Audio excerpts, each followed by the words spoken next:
Hello दोस्तों, मैं हूं सी दिव्या अग्रवाल और आप देख रहे हैं टैक्स विदाउट टीयर्स। उम्मीद करती हूँ कि आपको मेरे चैनल का कंटेंट अच्छा लगता है। अगर अच्छा लगता है तो मेरे चैनल को सब्सक्राइब कीजिए, लाइक कीजिए, साथ ही बने बेल आइकन पे क्लिक कीजिए ताकि आपको रेगुलर अपडेट्स मिल सके। इसके साथ साथ आप मुझे LinkedIn, Twitter, Facebook and Telegram इन सभी पर फॉलो कर सकते हैं। और आपके रिक्वेस्ट पे मैंने अपनी mobile application tax without tears launch की हुई है, जहां पे आपको बहुत सारे कोर्सेज 9(9)C कैसे भरनी है, रिटर्न्स कैसे भरनी है, जीएसटी नोटिस के रिवर्ट्स कैसे देने, इनपुट टैक्स, क्रेडिट एक्सेट्रा की कॉन्सेप्ट्स की मैंने फुल क्लैरिटी आपको दी हुई है।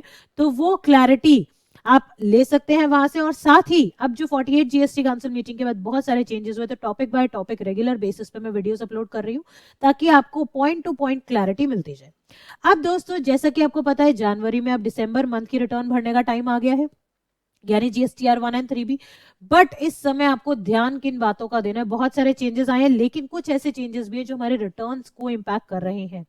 पहली चीज दोस्तों, जो चेंजेस आए हैं ना, उनमें से कुछ ऐसे चेंजेस जो आपको बहुत ज्यादा सिवियरली इंपैक्ट करने वाले हैं, वो ये आते हैं कि दोस्तों, अगर आपने लास्ट मंथ की 3 भी नहीं भरी तो करंटली आप 1 नहीं भर पाओगे।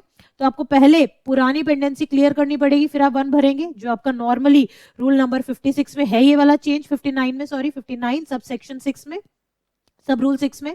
तो इसके बाद दोस्तों कंसर्न क्या आती है? अब जब आपने 1 में अगर आपकी लायबिलिटी सपोज से 1 लाख दिखाई है, तो आपको 3B में भी 1 लाख दिखानी है। अगर आपने कम या ज्यादा करी है तो आपके ऊपर नोटिस बाय डिफॉल्ट आ जाएंगे जीएसटी DRC 01A फॉर्म में। ठीक है, वहां पे यानी रूल नंबर 88C, मैं साथ साथ आपको बताती हुई जाती हूँ, ये रूल नंबर 88C मैंने आपकी वीडियो बनाई है, यहाँ पे क्लियर मैंने मैकेनिज्म समझा रखा है कि कैसे क्या दिक्कतें आएंगी अगर आपका 1 और 3B में मिसमैच आता है, तो वो नोटिस को कैसे हैंडल करना है, पहला चेंज। दूसरा चेंज दोस्तों, जीएसटीआर 1 के अंदर 5 नई टेबल्स ऐड होंगी। हो सकता है वो आने वाले किसी भी टाइम पे ऐड भी हो जाए। क्या टेबल्स है? जब आप इलेक्ट्रॉनिक कॉमर्स ऑपरेटर के थ्रू सप्लाई कर रहे हो, या you are liable to deduct TCS as per GST, ठीक है, तो आपके लिए नए टेबल्स ऐड हो जाएंगे, table number 14 and 15 and accordingly their amendment tables also. तो उनके अंदर कैसे डिटेल्स डालनी है? अब आपको टेबल 4 में, 7 एंड 8 एक्सेट्रा में इन सब में डिटेल्स नहीं डालनी होगी जीएसटीआर 1 में। तो आपको ये ध्यान में रखना है, whenever you are filing your GSTR 1 before the 10th और 11th, तो आपको ध्यान में क्या रखना है कि ये वाली गलतियां ना हो। जैसे जीएसटीआर 3B में ऑलरेडी चेंज आ चुका है, एक नया टेबल 3.1.1 ऐड हो चुका है, सेम वेज 1 में भी ऐड हो जाएंगे। और इलेक्ट्रॉनिक कॉमर्स ऑपरेटर्स के थ्रू अगर आपने सप्लाई करी है या आपने टीसीएस आपने डिडक्ट किया है, तो आपको उस चीज का ध्यान में रखना है और अकॉर्डिंगली ही डिटेल्स फिल इन करनी है। Then moving further, rule number 37, जो कि आपको क्या बोलता था कि यूजुअली जब भी हम पेमेंट करते थे अपने वेंडर्स को, तो हमें 180 डेज के अंदर करनी है। अगर हम नहीं करते हैं तो हमें आईटीसी रिवर्स करना पड़ेगा उस परचेज पे। अभी तक एक डाउट था कि क्या अगर मैंने पार्ट पेमेंट कर रखी है वेंडर को, तो मुझे पार्ट रिवर्सल ही करना है इनपुट का या कंप्लीट रिवर्सल करना है? तो अब दोस्तों उस पर भी क्लैरिटी आ गई। अब आपको केवल पार्ट रिवर्सल ही करना है। अब आपको इसमें जो आपका कंप्लीट रिवर्सल था वो नहीं करना है। पर आपको ध्यान में क्या देना है कि कब कब से ये एप्लीकेबल है। अभी तक जो मैंने बताया ये सब 26 दिसंबर से एप्लीकेबल थे, बट ये जो रूल नंबर 37 का ये 180 डेज वाला जो मैं बता रही हूँ, ये 1 डे ऑफ अक्टूबर 2022 से एप्लीकेबल हो गया है। यानी दिसंबर मंथ के रिटर्न में सपोज ऐसा कोई भी कंसर्न आता है तो आप प्रोपोर्शनेट बेसिस पे रिवर्सल कर सकते हो बेझिझक। और इसको और इन डेप्थ पे मैंने इस रूल नंबर 37 की जो वीडियो है इसमें डाल रखा है। अब रूल 37A क्या कहता है कि अगर आपके वेंडर ने 3B में टैक्स जमा नहीं कराया है तो आपका इनपुट का रिवर्सल हो जाएगा। तो 3B भरने से पहले मेक श्योर कि आपके वेंडर ने अपनी जीएसटीआर 1 में आपका रिफ्लेक्ट भी करा दिया है आपका इनवॉइस, और साथ में पेमेंट भी करा दी है। क्यों? क्योंकि उसकी एक लापरवाही से आपका इनपुट रिवर्सल हो सकता है। तो आपको ये भी अब इंश्योर करके चलना है, बिकॉज ये भी अब आपका इंप्लीमेंट हो गया है रूल नंबर 37A।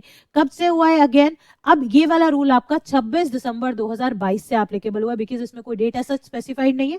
तो जिस दिन की ये नोटिफिकेशन है तभी से ये एप्लीकेबल हो गया है।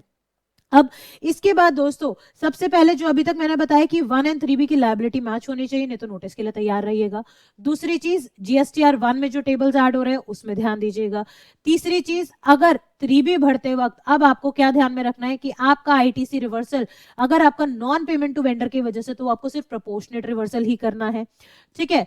फोर्थ पॉइंट क्या आ जाता है, आईटीसी के टाइम पे आपको ये ध्यान रखना है कि आपने जिस भी वेंडर से परचेज किया उसने 3B में अकॉर्डिंगली टैक्स पेमेंट भी करी है, ना केवल सिर्फ 1 भरी है बट 3B भी भरी और फुल अमाउंट से टैक्स पे भी किया है। तो अब आपको जेन्युइन टैक्स पेयर्स के साथ ही डील करना है। आप कहोगे कि मैडम ये तो बात गलत है भाई, अगर टैक्स पेयर ने टैक्स जमा नहीं कराया, सप्लायर ने नहीं जमा कराया, तो उसमें मेरी क्या गलती, मेरी परचेज को क्यों दिक्कत दी जा रही है? तो हमेशा दोस्तों मैंने एक फीचर आपको बताया है, जैसे ही आप जीएसटी की वेबसाइट पे जाएंगे ना, आपके पास यहाँ पे सर्च टैक्स पेयर का ऑप्शन मिल जाता है। यहाँ पे उस पर्टिकुलर वेंडर का आप जीएसटी नंबर डालिए। ये काम आप करिएगा जब आप लॉगिन कर लेंगे।